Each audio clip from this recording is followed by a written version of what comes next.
Okay, let's do a salon update. It's kind of hard to see some of the things that have changed, but here's one of the things that's going on.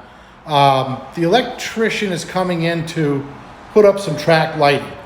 If you recall, we're going to replace these ceiling fans that the tenant hates and replace them with track lighting, task lighting, and we're going to do it in each of the areas of the salon.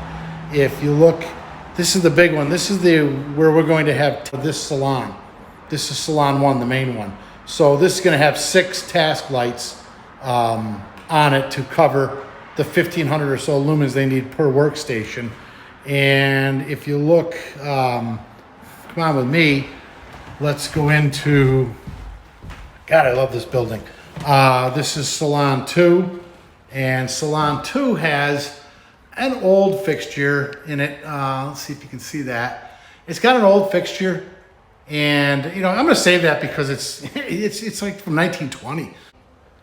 I'm going to have 4 tracks on this one, and then if you take a look in here, I'm going to have 2 lights on this because one over each sink. This is not where a lot of the work occurs. Some of the color happens, but you can see we have natural lighting, and I'm going to use a higher wattage bulb. So that's the update besides some painting that's been going on, and the bathroom's just getting its first coat of blue to match everything else so it doesn't look too dirty. So there's a lot going on again today, as always.